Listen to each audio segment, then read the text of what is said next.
Hello, folks. Welcome to another edition of Inside the Marble Palace, Postmedia's look at the goings-on in the Saskatchewan legislature right now. I'm Murray Mandrick, political columnist for the Regina Leader Post, and joining me as usual, Jeremy Symes, our legislative reporter, and a familiar face and colleague who makes fun of me because I'm old. Adam Hunter, CBC provincial affairs reporter. Thanks for joining me, Adam, and thanks for keeping me humble. Thanks, guys. Appreciate it. Anytime. Of course, I will do that. Really, that's what I need, is to be humble. We are looking this week at harmony, and that harmony coming from the removal of restrictions related to COVID-19 as announced by Premier Scott Moe this week. Some of them taking effect on Sunday at midnight on Valentine's Day, in which we will see the removal of vaccine passports, and by the end of February, seeing the removal of even masking. Jeremy, I think I kind of summed up the substance of what Premier Scott Moe said on Tuesday, but help us a little in terms of how he framed it and why he decided that this is the best approach. Right. So yes, Murray, you're correct. Valentine's Day, no proof of vaccination, all of that. And so how he's framing it is trying to bring people together, and this division.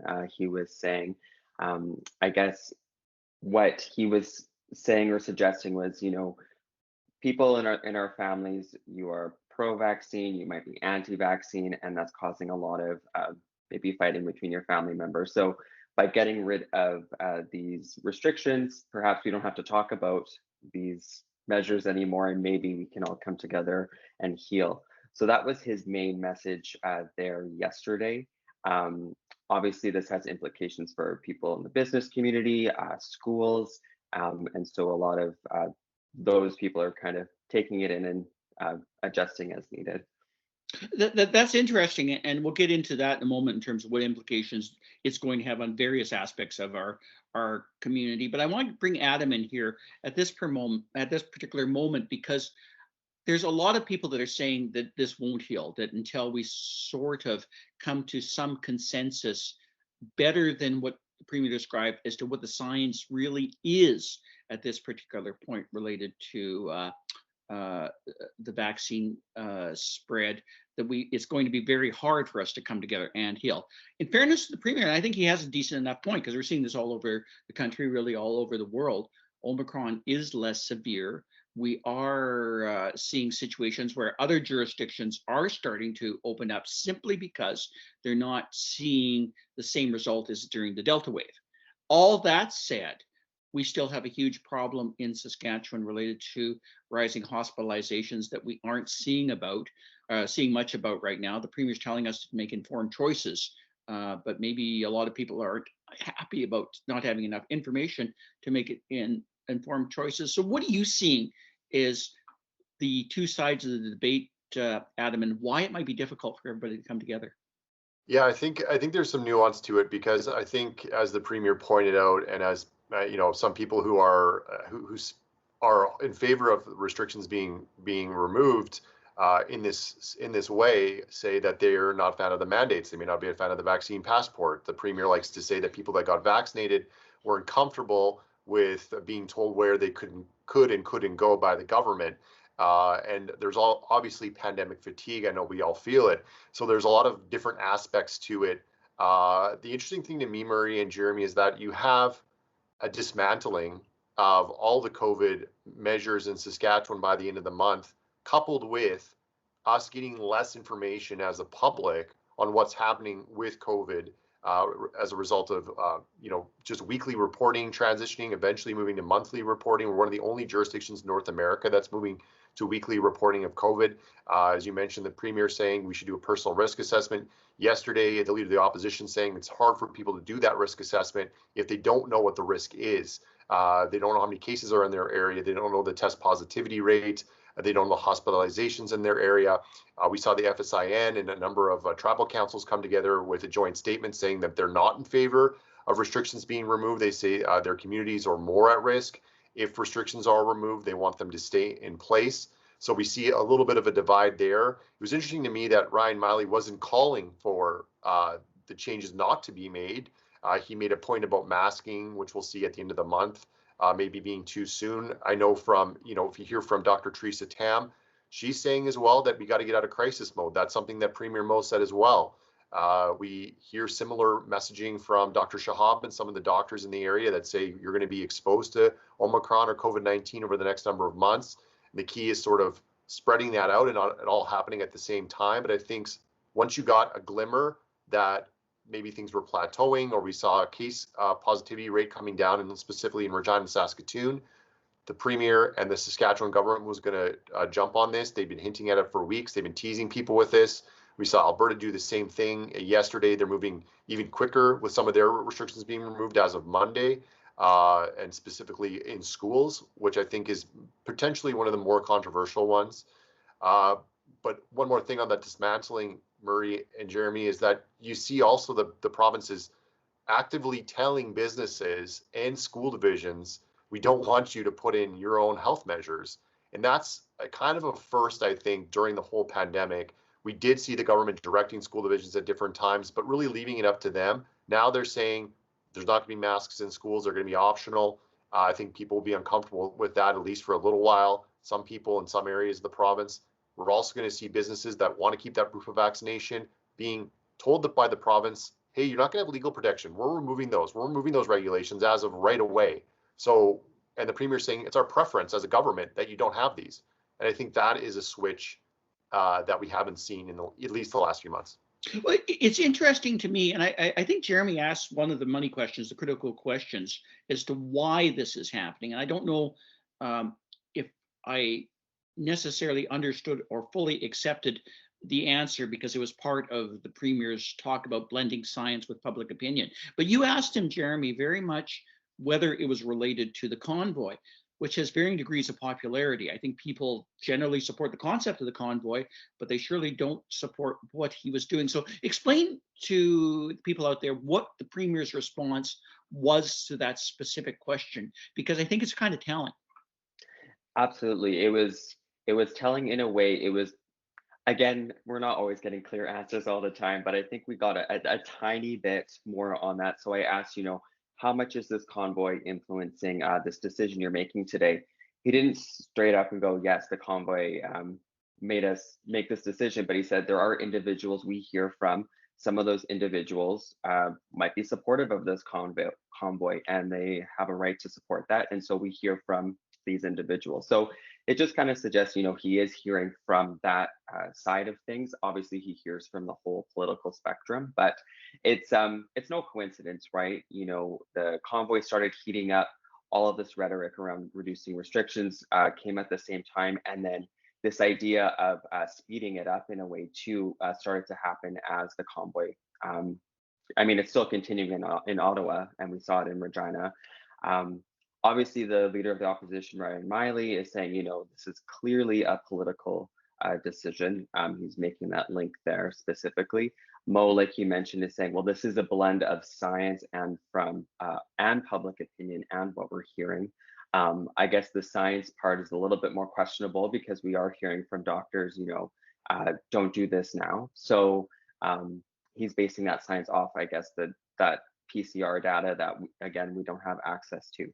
So yeah, it was interesting to hear that from him. Hey, parse this out for us, Adam, because you're good at this, and you always get a good sense of how much of it is politics related to whatever it is the government's desiring to do, and how much of it is following public opinion.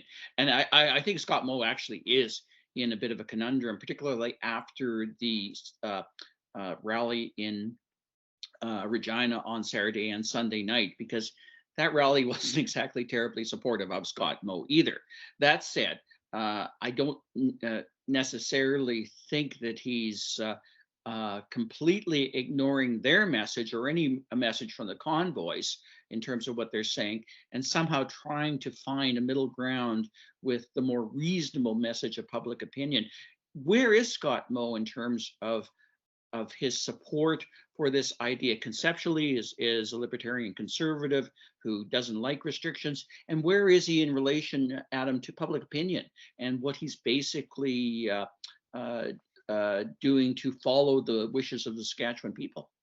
I think if the government didn't think that they had a majority of people on their side with removing some of these measures, they wouldn't be doing it. So that's the first point I'll make on that. You have to kind of get out of the social media bubble a little bit, and some of the people that are more concerned, I would say, with public health measures, or they want certain ones kept around, like masks. But yesterday's messaging to me was more political than it has been in the past when these decisions were made, because there was very little of Dr. Shahab. There was very little of Dr. Shahab sort of explaining why this makes sense at this time. He's saying, in a few weeks, the Omicron wave will go down, we'll see fewer cases, and that will maybe give people confidence when March 1st comes around that their kids don't have to wear masks in schools. So he's not rubber stamping these or saying, hey, this is what the science is saying. It's more, this is the direction that other jurisdictions, as you mentioned, are moving in the States and overseas. Premier Moos, tweeted about Denmark. I know that, he's been talking about other states in the U.S. and what they're doing throughout the pandemic. He's watching those closely. We know that Quebec is moving on restrictions, although they have far more than Saskatchewan, and they're doing it at a slower pace. We mentioned Alberta. The thing that stood out to me with the Premier yesterday was this talk of division and healing divisions. And it was pointed out to me by a Twitter user and a few other people yesterday of what was said in the fall about vaccinations and people that are unvaccinated, specifically by the Premier and the Health Minister, who said they're, quote, prolonging the pandemic, and that the measures that were needed to spur people on and put in at the middle of September was due to people that weren't vaccinated. And now we're hearing a message yesterday when we have almost 900,000 people in Saskatchewan who have been double vaccinated. We have, over 40% of people have 3 doses. We have over 80% of people that are eligible for a dose have been vaccinated. And he seemed to be messaging the 20% that aren't fully vaccinated, specifically the adults, which are, around 100,000, if not less, that have just not got a shot at all.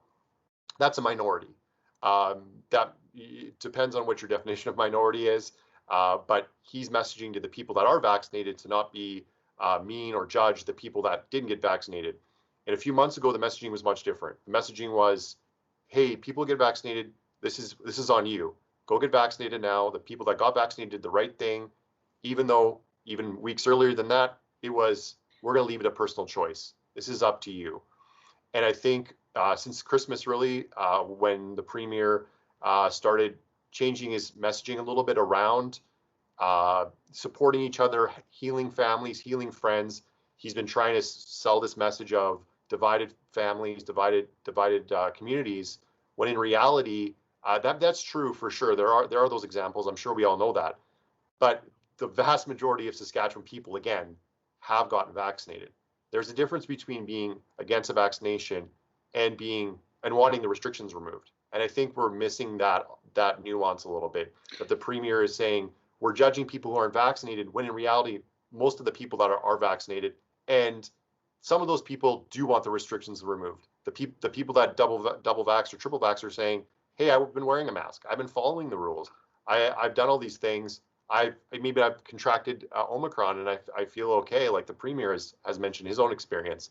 So I think we're missing that. And I think the Premier, is I don't know if he's making too much of the division that may exist, but I want to just make the point that the vast majority of Saskatchewan people are double vaccinated, and we can't lose sight of that. That's an interesting point. I'd like to get back into sort of the nuanced argument that he's putting forward and the dangers of becoming too close to what I think most people would see as sort of the more radical element of what we generally have called the anti-vaxxers.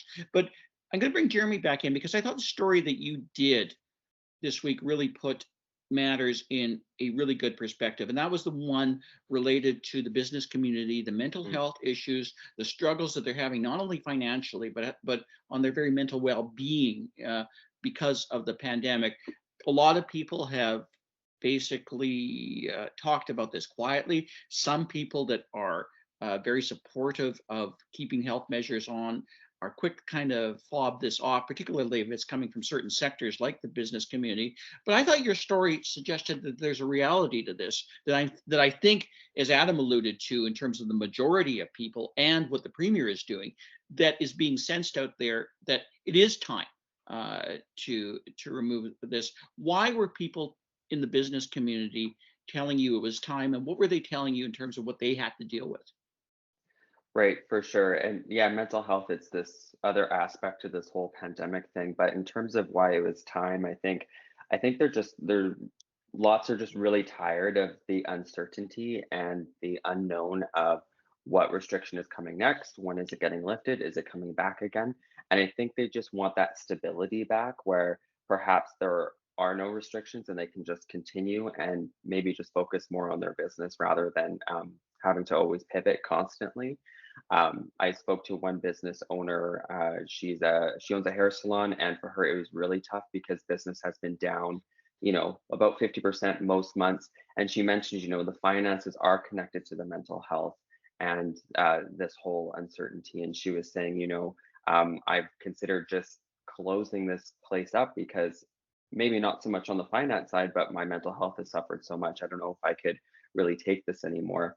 Um, and I think it's more specific to, I mean, all businesses obviously, but these or these personal services businesses, right? The hair salons, the nail salons, that sort of thing. They can't do the takeout or the contactless Yeah. stuff. Like they're touching you, and that's their business. That's how they make their living. So there was that element, and yeah, just this collective feeling of tiredness right now with everything. And just how it's weighing on people. I will mention, just because it was part of the story, NDP has come forward and Alina Young saying, there needs to be a mental health stress line for these small businesses, like similar to the farm stress line. It's been accepted well in the agriculture community. Maybe this could be an option just to help people vent during these times. It is reality, and politicians, including this particular premier, often gets criticized for not being in tune with such needs. But there's another side to this needs, and I think your story sort of described, and that's very much it. There's no doubt in the world that this has been stressful. Journalists have obviously complained about how stressful it is covering this. There's people out in front of the legislature that are clearly in the stress and have been for some time in relation to how they present their arguments and how angry they are about this. And I guess that's kind of where I want to go in terms of finishing this off today, Adam, because there is still, as legitimate as it is to say that he's doing this, that the premier is doing this for the right reasons, that he has public support. I see significant dangers, Adam, in terms of what he's doing, both because he's being tied to that element related to the convoy in Ottawa, and maybe some people parading up and down Albert Street in Regina and in front of the legislature. And I see that becoming particularly difficult and not being a unifying source if we see increased hospitalizations leading to deaths. In fact, in fairness, I think we're going to see deaths, or would have seen deaths anyway, added on simply because of the nature of this pandemic, that would have happened had he kept restrictions on and even increased restrictions. But the fact of the matter is that's going to be a problem for the premier and the government right now if we have outcomes that are worse. So can you, as we wrap up today, kind of talk about the dangers, politically speaking, that the premier and maybe the Conservative Party as a whole, that's been fully supportive of what's been going on in Ottawa, now face as a result of the complexity of the level of support for removing restrictions that kind of varies from the kind of people that Jeremy's talking about to sort of the radical nature of something some people were seeing in the convoy in Ottawa and maybe elsewhere in Regina. I think the premier yesterday, when he was asked about this, I asked him specifically about the MOU that Canada Uni put out that they've since pulled, that they had for a couple of months, that was calling for essentially an overthrow of the government and to have them join a coalition with the opposition parties and go to the Governor General and the Senate and all these things. And that may have been one of the reasons why their GoFundMe was suspended, and they've, as of yesterday, it pulled this MOU.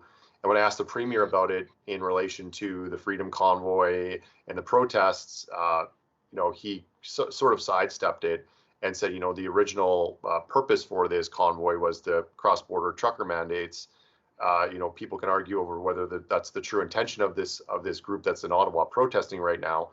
But as you point out, Murray, there's a lot of different factions within even the freedom movement or the removal of mandates movement. There'll be people that it's hurt their business, they've lost their jobs, they have a legitimate complaint with this. There'll be other people who don't believe in the science of vaccinations, that don't believe that COVID is real. I don't know how you can mesh those two or even separate them sometimes when they are gathered together to protest some of these measures. So I think the Premier, it's going to be interesting to see what happens in Alberta and Saskatchewan specifically, because we're the first two provinces to kind of pull the Band-Aid off and say, okay, this is over. This is how we're going to handle it going forward. Because it's been clear for a little while that the government doesn't really intend to go back and put measures back in. Shahab sort of hinted at that being a possibility yesterday, but I don't see that being realistic.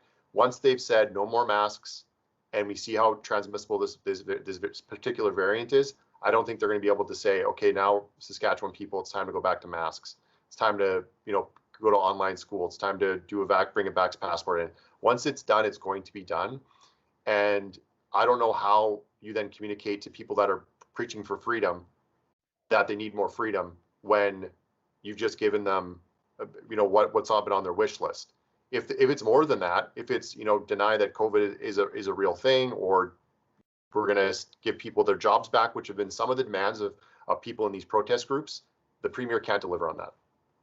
It's so fascinating, and one of the criticisms the media and everybody else is getting is we're not getting into sort of the nuance of the discussion. And thanks both of you guys today for doing that, because I think that's a service in itself, in a way that maybe people don't really understand what we have to parse through in terms of the messaging for the Premier and how difficult it is.